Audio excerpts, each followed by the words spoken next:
మనతో ఉన్నారు టీడీపీ నేత సూర్యదేవలత గారు. మేడం నమస్తే. నమస్తే. విడుదల రజని వైసీపీలో చూసుకుంటే మహిళల్లో అటు ఆర్కే రోజా కావచ్చు, విడుదల రజని కావచ్చు, లక్ష్మీపార్వతి గారు కావచ్చు, శ్యామల కావచ్చు, ఇలా ఎవరిపైన చూసినా సరే ఖచ్చితంగా కేసులు ఉన్న వాళ్ళే చూస్తుంటాం. కానీ వాస్తవానికి కూటమి ప్రభుత్వం వచ్చి దాదాపు 2 సంవత్సరాలు అవుతున్నా సరే వైసీపీ వారి ఆగడాలైతే ఎక్కడ ఆగడం లేదు. అటు తిరుమలపై కావచ్చు, మిగతా ఎక్కడైనా సరే. ఇప్పుడు విడుదల రజని వచ్చేసరికి ఎస్సీ ఎస్టీకి సంబంధించి వారిపై చేసిన దాడులకి ఆవిడకి సంబంధించి పాస్పోర్ట్ సరెండర్ చేయమని చెప్పేసి హైకోర్టు నుంచి ఆదేశాలు వచ్చిన తర్వాత ఆవిడ వెళ్ళిపోయి ఇప్పుడు సరెండర్ చేశారు. సో గతంలో కూడా ఎన్నో రకాల ఆరోపణలు. నిజంగా టీడీపీలో నేను ఒక మొక్కను అని చెప్పేసి అంటున్నటువంటి ఒక విడుదల రజని ఈరోజు ఈ పరిస్థితిని చూస్తే మీరు ఏం చెప్తారు? ఎప్పుడు కూడా తిన్నింటి వాసాలు లెక్క పెట్టకూడదు అని అంటారు కదా. అది ఎక్కడికెళ్ళినా అది తగులుతుంది. అదే ఈ రోజున ఫేస్ చేస్తుంది. అంటే టీడీపీలో ఉంటే కొంచెం పద్ధతులకి కట్టుబాట్లకిను కొన్ని ఎంతవరకు ఒక అరాచకాలు అనేటివి ఇలాంటివి జరగటానికి అవకాశం ఉండదు. సో వాళ్ళకి ఏంటంటే సంపాదనే ధ్యేయంగా మనం వైసీపీ లాంటి పార్టీలో ఉంటే సంపాదించుకోవచ్చు, ఎన్ని అరాచకాలైనా చేయొచ్చు, ఎన్ని స్కామ్లైనా చేయొచ్చు, ఏం చేసినా చెల్లుతుంది. కాబట్టి వాళ్ళకి పార్టీలు మారటం కానివ్వండి ఇవన్నీ చేస్తారు. అలా చేసిన దానిలోనే ఈ రోజున అంటే గతంలో ఆవిడ చేసినవి ఏవేవి ఉన్నాయో కేసులు కానివ్వండి, మైనింగ్ కానివ్వండి, ఇంకోటి వాళ్ళ డ్రైవర్ని సేవ్ చేసిన విధానం. ఎందుకంటే కోడిగుడ్లు ఏదైతే జగనన్న కోడిగుడ్లు అనేది ఒకటి ఉంది కదా, అంగన్వాడీ కోడిగుడ్లు, ఇది దానిలో 28 లక్షలు కాజేయటం కానివ్వండి, అది దాని తాలూకా అతని మీద శ్రీకాంత్ రెడ్డి మీద కేసు పడితే ఆవిడ కాపాడిన విధానం.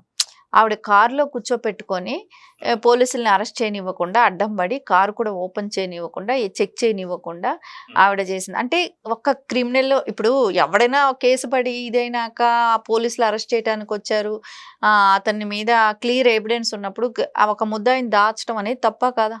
తప్పు, డెఫినెట్గా అక్కడ ఒక తప్పు. నువ్వు ఒకవేళ ఫైట్ చేయొచ్చు కదా, నువ్వు ఫైట్ చేసేసేసి నువ్వు న్యాయం అయితే బయట వస్తారు, ఎక్కడికి పోదు. ఇది అంటే విచారించి వదిలేవాళ్ళేమో, జస్ట్ విచారించి వదిలేవాళ్ళేమో. అసలు ఎందుకు హైడ్ చేయాల్సిన అవసరం ఏంటి? అంటే ఇప్పుడు సేవ్ చేయాలి, ముద్దాయిలందరినీ కూడా సేవ్ చేయాలనే ఆలోచనలే కానివ్వండి.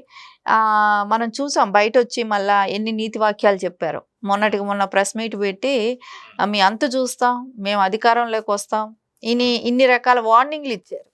అంటే మేము అధికారంకి వస్తాము మిమ్మల్ని అంటే బెదిరిస్తుందా? అందరినీ, వ్యవస్థను అంతా కూడా బెదిరించినట్టే చేస్తుంది.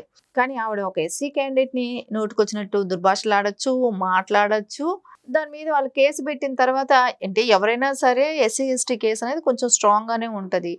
సో దానిలో పాస్పోర్ట్ సరెండర్ చేయమన్నారు. వెళ్ళి డిఎస్పీ గారికి వెళ్ళి, చిలకలూరుపేట డిఎస్పీ గారికి, హనుమంతరావు గారికి వెళ్ళి తను పాస్పోర్ట్ ఇవ్వటం కానివ్వండి చేసింది. సరే ఈ కేసునైతే ఎదుర్కోవాల్సిన అవసరం ఉంటుంది. సరే మళ్ళీ పాస్పోర్ట్ వెంటనే తీసుకుంటారులేండి, కొద్ది రోజులకి వాళ్ళే దాని మీద హైకోర్టులో అప్లై చేసుకుంటారు, మళ్ళీ పాస్పోర్ట్ తీసుకుంటారు. ఎక్కడికి అయినా వెళ్ళేటప్పుడు ఒక టైం పీరియడ్, ఇప్పుడు జగన్మోహన్ రెడ్డి గారికి ఎట్లా టైం పీరియడ్ పెట్టారో అలాంటి టైం పీరియడ్ పెడతారు.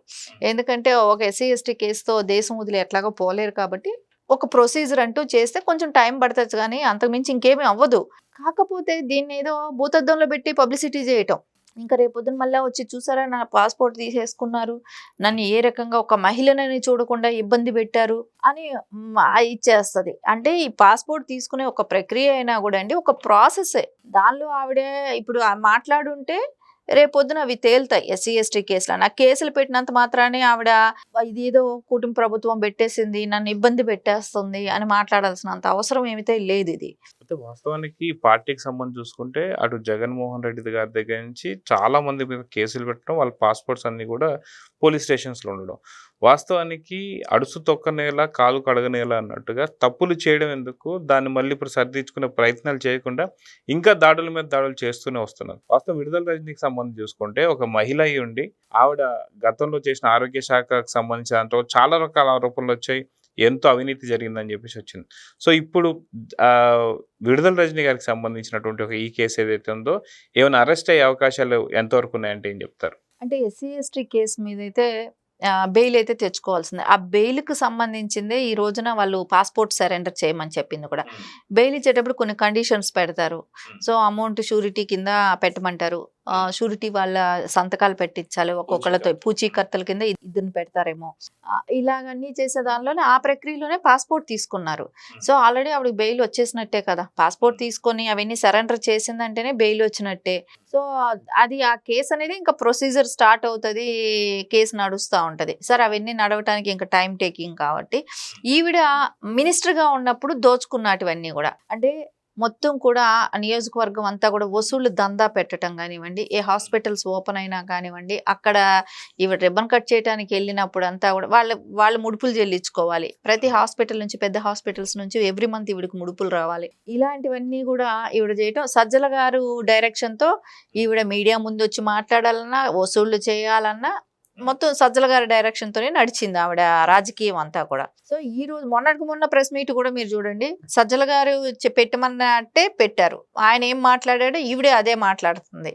సో ఎక్కడ కూడా ఒక చేంజ్ అనేది లేదు ఆవిడలో. ఇప్పటికైనా అధికారం కోల్పోయిన తర్వాత అయినా కూడా ప్రజలు ఏం కోరుకున్నారు, ఇప్పుడు ఓడించారు అని అంటే మీ ప్రభుత్వం బాగలేదనే కదా. సరే ఇంత భారీగా డిఫరెన్స్ రావడానికి 151 ఎక్కడా, 11 ఎక్కడా, ఈరోజు మీరు ప్రజల్లో కూడా తిరగలేని పరిస్థితిలో ఉన్నారు, మీరు అసెంబ్లీకే వెళ్ళలేని పరిస్థితిలో ఉన్నారు. ఇంత చేంజెస్ ప్రజలు కోరుకున్నప్పుడు మీరు మళ్ళా వచ్చి ప్రెస్ మీట్ పెట్టి మాట్లాడే దానిలో ఎక్కడైనా ప్రజలు మీకు ఎంకరేజ్మెంట్ ఉందా? మీరు ప్రజల్లో వెళ్ళి తిరగగలుగుతున్నారా? లేదు కదా. సో నీ దగ్గరకు వచ్చి ఎవరైనా ఒక సమస్యని చెప్తున్నారా? నువ్వు ఎవరైనా ఒకరు వచ్చి నీ దగ్గర సమస్యని చెప్తే నువ్వు ఎంత ప్రొలాంగ్ చేసేదానివి, ఎంత ప్రెస్ మీట్లు పెట్టి అల్లర్లు చేసేది, ఎవరు కూడా వెళ్ళట్లేదు. వాళ్ళైనా అసలు నాయకులుగానే గుర్తించట్లేదు. వాళ్ళ వల్ల మాకేం ప్రాబ్లం తీరదు, మేము ఏదైనా ఉంటే వ్యవస్థతో చెప్పి చేయించుకుంటాం, మా నియోజకవర్గం ఎమ్మెల్యేలు ఉన్నారు అనేది వాళ్ళకి ఫుల్ క్లారిటీ. ఏంటంటే వీళ్ళు ఏమీ చేయలేరు, వాళ్ళు అధికారంలో ఉన్నప్పుడే చేయని వాళ్ళు అపోజిషన్లో ఏం చేస్తారు, వాళ్ళు ఏమీ చేయలేరు. సో మాకు అన్ని బాగానే ఉన్నాయి అనేదంతా ఆవిడ దగ్గరికి సమస్యకు కూడా ఎవరు వెళ్ళట్లేదు. సో ఆవిడ ఎంతసేపు ఏమంటే ఆవిడని ఎక్కడ మర్చిపోతారో అనేదానికి ఏదో ఒకటి మాట్లాడుతుంది కానీ ఆవిడ నిజంగా ప్రజా సమస్య మీదో కానివ్వండి, ఇప్పుడు దళితుల్ని ఇలా మాట్లాడాల్సిన అవసరం లేదు, ఈ రోజున కోర్టు మెట్లు ఎక్కాల్సిన అవసరం లేదు, పాస్పోర్ట్ సరెండర్ చేయాల్సిన అవసరం లేదు. ఒకటి నోరు అదుపులో పెట్టుకొని ఉంటే సరిపోయే విషయమే కదా ఇవన్నీ. అయితే అది కూడా కాకుండా గతంలో కూడా మనం చూసుకుంటే లిక్కర్ కేసు కావచ్చు, తిరుమలకి సంబంధించిన కల్తీ నెయ్యి కావచ్చు, ఇంకేదైనా సరే వైసీపీ నేతలందరూ కూడా పరారయ్యేటువంటి ఒక పరిస్థితిలోనే వాళ్ళు పాస్పోర్ట్ సరెండర్ చేయడం ఇవన్నీ చూస్తున్నాం. చెవిరెడ్డి భాస్కర్ రెడ్డి కావచ్చు, వెంకటేష్ నాయుడు కావచ్చు, మిథున్ రెడ్డి కావచ్చు, వీరెవరు కూడా డైరెక్ట్గా వచ్చేసి వాళ్ళు హైకోర్టు తర్వాత సుప్రీంకోర్టు దాకా వెళ్ళి అప్పుడు వాళ్ళ ఆదేశాల మీదకు వాళ్ళు వచ్చేసి సరెండర్ అవుతున్నారు. సో విడుదల రజనీ కూడా ఏమైనా సరే పరారే అవకాశాలు ఉన్నాయి కాబట్టి ఇప్పుడు హైకోర్టు నుంచి వచ్చిన ఆదేశాలు ఏవైతున్నాయో పాస్పోర్ట్ సబ్మిట్ చేయమని చెప్పేసి ఒకవేళ పరారు అవ్వాలని చెప్పి ట్రై చేశారనుకోవచ్చు అంటారా? ఇప్పుడు మీకు వాళ్ళ అధినాయకుడికే పాస్పోర్ట్, ఆయన వెళ్ళాలంటే విదేశాలు వెళ్ళాలంటే కోర్టు పర్మిషన్ కావాలి. అలాంటప్పుడు ఇంకా నాయకులు కార్యకర్తలు ఎలా ఉంటారు? వాళ్ళ నాయకుడికి ఆ కోర్టు పర్మిషన్ కావాలి కదా విదేశాలు వెళ్ళాలంటే.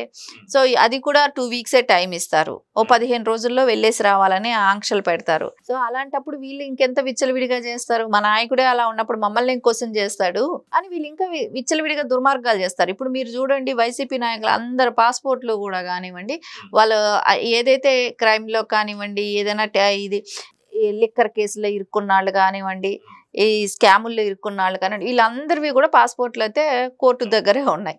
సో నోటి దూలతో మాట్లాడిన వాళ్ళవి కూడా కోర్టు దగ్గరే ఉన్నాయి. సో వీళ్ళందరివి కూడా ఖచ్చితంగా కోర్టు పర్మిషన్ తీసుకొనే వీళ్ళు విదేశాలు వెళ్లాల్సి వస్తుంది. సో యథా రాజా తదా ప్రజ, వాళ్ళ నాయకుడు ఎట్లా చేస్తున్నాడో వీళ్ళు కార్యకర్తలు కానివ్వండి, నాయకులు కానివ్వండి అలాగే చేస్తున్నారు కదా. సో అది కాక ఒక ప్రముఖ ఛానల్లో ఆర్కే రోజా గారు ఇటీవల ఒక ఇంటర్వ్యూ ఇస్తూ ఆవిడ కూడా చాలా నోటికి వచ్చినట్టు చంద్రబాబు నాయుడు గారు కావచ్చు, పవన్ కళ్యాణ్ గారు కావచ్చు, లోకేష్ గారిని ఎన్నో రకాల మాట్లాడి మేము నిజంగా 2019-24 దాకా మేము నిజంగా ఏదైనా అక్రమాలు కానీ అవినీతి కానీ చేస్తే ఆధారాలు మీ దగ్గర ఉంటే ఎందుకు అరెస్ట్ చేయలేకపోతున్నారు? మీరు అరెస్ట్ చేయడం అంటే మీ దగ్గర ఆధారాలు లేవని చెప్పేసి చాలా ధీమాగా మాట్లాడుతుంది.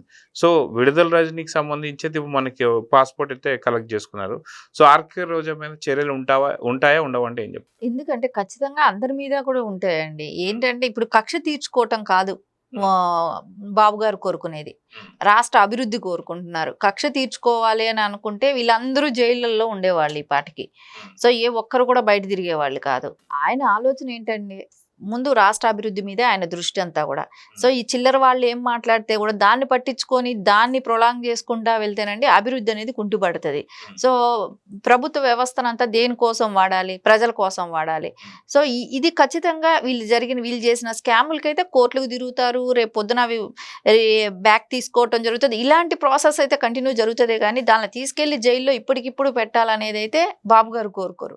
అదంతా ఒక ప్రాసెస్. ఆ ప్రాసెస్ ప్రకారం అయితే నడుస్తుంది, కానీ వెంటనే చేసేసేది అయితే కక్ష తీర్చుకోవాలి అనే ఆలోచన ఉన్న జగన్మోహన్ రెడ్డి గారికి అలాంటివి చెల్లుతాయి. కానీ మనకు ప్రభుత్వాన్ని అంతా పక్కన పెట్టి వ్యవస్థనంతా కూడా నేను ఎవరి మీద అయితే కసిగా ఉన్నానో వాళ్ళ కోసమే పనిచేయండి, వాళ్ళని తీసుకొచ్చి జైళ్ళల్లో పెట్టండి అని చేసేది జగన్మోహన్ రెడ్డి గారి ప్రభుత్వం. ఇక్కడ ఉండేది కూటమి ప్రభుత్వం, నారా చంద్రబాబు నాయుడు గారు సీఎంగా ఉన్నారు. ఇక్కడ వ్యవస్థలను ఎలా నడుపుతున్నారంటే ప్రజల కోసం నడపటం, ప్రజలకి అభివృద్ధి పరంగా ఎలా రాష్ట్రాన్ని ముందుకు తీసుకెళ్లాలని కానీ ఈ రకంగా ఆలోచిస్తారు. ఈ కక్ష తీర్చుకోవాలనే ఆలోచన ఉండదు. కాకపోతే వ్యవస్థ ఇప్పుడు వాళ్ళ తిన్న డబ్బులు ఖచ్చితంగా ప్రజల సొమ్మే అది. సో దాన్ని రికవరీ చేయాల్సిన బాధ్యత ఉంది, కాబట్టి దానికి సంబంధించి ప్రాసెస్ అంటూ నడుస్తుంది. సో దానికి సంబంధించిన అధికారులు వాళ్ళకి నోటీసులు పంపిస్తారు, ఎంక్వైరీకి పిలుస్తారు, ఇవన్నీ అది ప్రాసెస్ వేరే. సో పర్టికులర్గా వాటి మీదే దృష్టి పెట్టి రోజా నథింగ్ అండి. రోజా ఏంటి ఈ రాష్ట్రంలో? సో మాజీ ఎమ్మెల్యే, ఎక్కువ తీసుకుంటే మాజీ మినిస్టరు, అంతే కదా. సో ఆవిడ మీదే ఫోకస్ పెట్టి ఆవిడ ఒక్కటే రాష్ట్రంలో ఇదన్నట్టు అవసరం లేదు. సో దానికి వ్యవస్థ ఉంటుంది, ఆ వ్యవస్థ నడిపిస్తుంది. అంతేగాని పనికిరాని వాళ్ళ గురించి ఫోకస్ చేస్తా నారా చంద్రబాబు నాయుడు గారికి వేరే పని లేదా, నారా లోకేష్ గారికి వేరే పని లేదా, పవన్ కళ్యాణ్ గారికి పని లేదా? ఇలాంటి వాళ్ళ గురించి ఆలోచిస్తా రాష్ట్ర ప్రజలు ఇన్ని కోట్ల మంది వాళ్ళని నమ్మి ఓట్లు వేసి గెలిపించి ఒక స్థానంలో కూర్చోపెట్టినప్పుడు ఖచ్చితంగా వాళ్ళు ప్రజల కోసం పనిచేస్తారు. రోజాని తీసుకెళ్లి జైల్లో పెట్టి ఇది చేయాలనేది ఒక నథింగ్. రోజా నథింగ్. వాళ్ళకి కనబడేది రోజానా ఇన్ని కోట్ల మంది ప్రజలను చూసినప్పుడు ఎవడైనా కూడా ఆలోచిస్తారు నథింగ్, ఒక పురుగుతో సమానం. సో అలాంటి ఆవిడ గురించి ఆలోచించి రాష్ట్ర భవిష్యత్తుని కుంటుపడేయాలనేది ఎవరు కోరుకోరు. అలాంటి వాళ్ళని గురించి డెవలప్మెంట్ ఆపుకొని ఆవిడ మీదే ఫోకస్ చేసి ఆవిడేదో పెద్ద ఇంకా నెక్స్ట్ ఆవిడని జగన్మోహన్ రెడ్డి కాదు ఆవిడ సీఎం అనే రేంజ్లో ఆవిడ చెప్పుకుంటుందేమో, కానీ ఆవిడ ఎవరు లెక్క చేసే వాళ్ళు ఎవరు లేరండి. సో చూద్దామంటే ఖచ్చితంగా ఇటు రజనీ కావచ్చు, అటు రోజా కావచ్చు ఎగిరెగిరి పడుతూ చాలా ఎక్కువే మాట్లాడుతున్నారు. వీటికి సంబంధించి అత్యంత తొందరలో కూటమి ప్రభుత్వం సరైన సమాధానం చెప్తానైతే ఆశిద్దాం. నమస్తే.